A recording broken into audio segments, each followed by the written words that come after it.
Hello everybody, I hope you're doing well. My name is Dr. Chingwe. Thank you so much for joining me on today. And just before we carry on, just wanted to say thank you to everyone that has subscribed, shared, liked or commented on any of my videos at all. It is very much appreciated.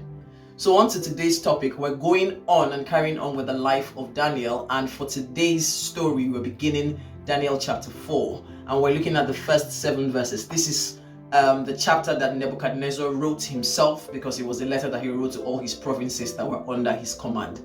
So we'll get straight into it. So I'll first read the first 7 verses for today, as we do normally. And it says, Nebuchadnezzar the king, to all peoples, nations, and languages that dwell in all the earth, peace be multiplied unto you. I thought it good to declare the signs and wonders that the Most High God has worked for me.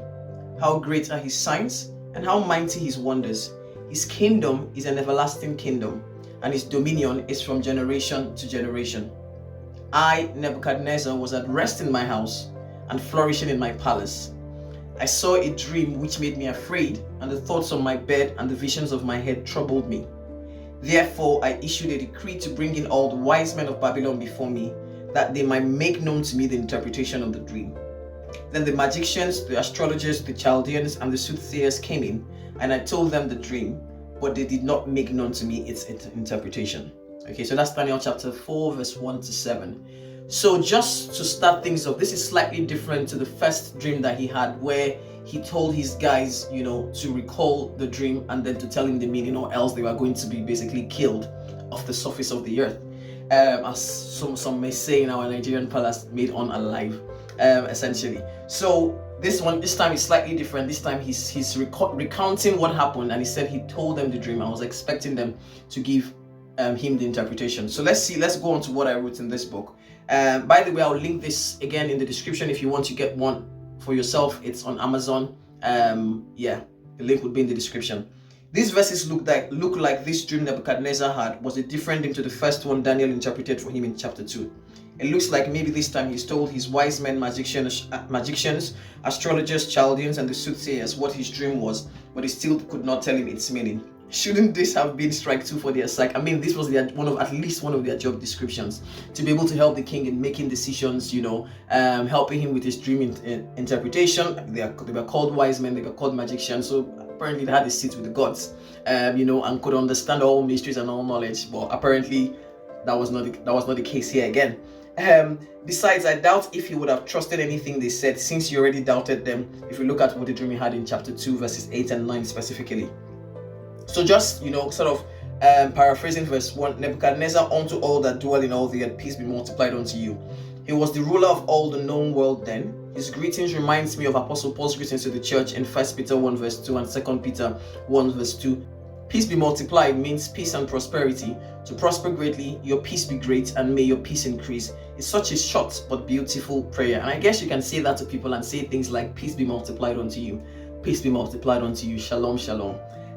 From verses 1 to 4, it may be that Nebuchadnezzar greeted his people that way because he was also enjoying peace in the absence of wars, battles, threats, rebellions, uprisings, etc. So because he was the head man over so many provinces, maybe there will be like very few countries or very few places that would try to come against him, because I can imagine he will have a very vast army.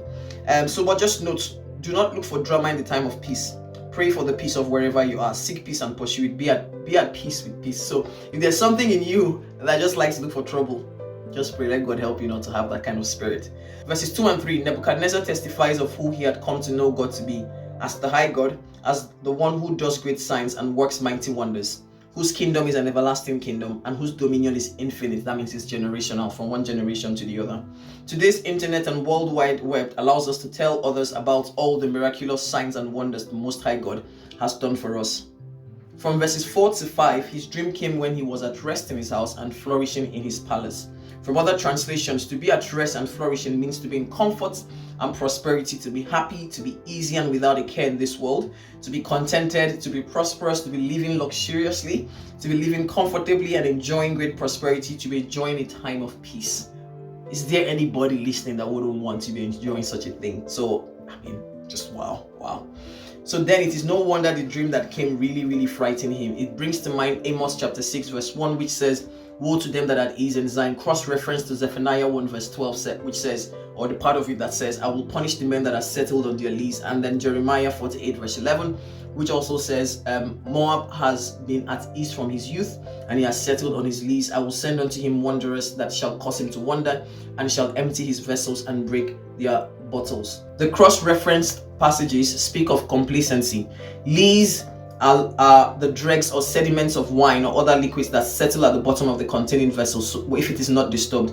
Settled on your lees is an idiom meaning at ease, not disturbed or worried, or sometimes a false assurance. No complacency. That's the kind of thing we should be aiming for. These passages remind me of King David, who fell into adultery with Bathsheba and murdered Uriah when he stayed back at home instead of going to war with Joab, his army captain. So there's always a danger sometimes when everything seems to be at ease, when everything seems to be going so well, nobody's troubling you, there's just nothing happening, you're just chilling, you're just enjoying life. There seems to be something that is a bit, you need to be very cautious around that point. As it's like, if you're not very careful, that's when the enemy can step in to do damage if you're not keeping on the practices that got you to that state of peace in the first place. From verses 5 to 7, do something about whatever scares or troubles you, deploying the wise people God has put around you to help. Nebuchadnezzar was wise enough to have wise men in his command, even though they now seemed quite useless to his dream life, which seemed to have a knack for stealing his peace. Hopefully they were still useful in running other aspects of his kingdom and administration. So you know that sometimes you have like different categories of friends. There are friends that you, when it comes to things like finances, that you're quite free talking to about, or when it comes to things like your relationships, you are more inclined to talk to a different friend about those things. But at least every people that you have around you should have ideally something that they bring to your life, and vice versa, you as well, where you bring something to the lives of those. And it's not always like material, it just can be comfort, a sense of peace, a sense of direction, a sense of we're with you in this together. So it's always, and if someone is more of a leech taken from you, I think it's time to reevaluate that relationship. So hopefully for Nebuchadnezzar, his wise men and magicians and astrologers who were useful to him in other areas of running his kingdom. From verse 6, for the king to issue a decree to summon his wise men to come before him. They may have still been traumatized by his last threat of being cut in pieces, with their houses made into dunghills. So while they could have been tempted to take leaves of absence, sickness or other excuses with such a decree, they had no choice but to resume at the palace no matter what was happening, and to do that ASAP.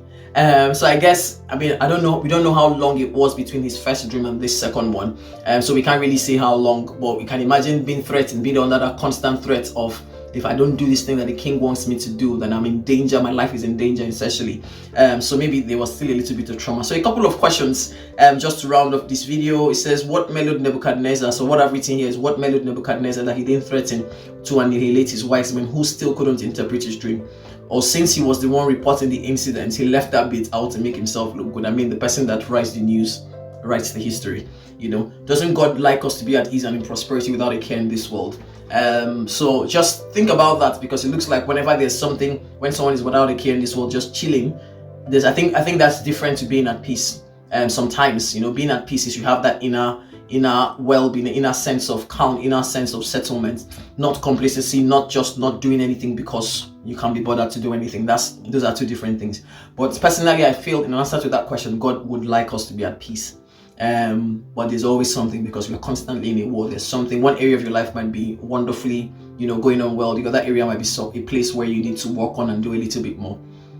I hope that gave you some food for thought. So next video, we'll be looking at a few more verses from chapter 4 and begin to understand what Nebuchadnezzar actually wrote and what his experience was in this dream. So look out for that one. Hopefully within the next 7 to 10 days, that should be out.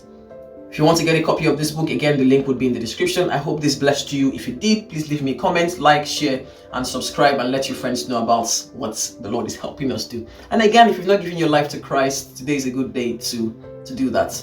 Whatever you're up to, God bless you and enjoy the rest of your week. Bye.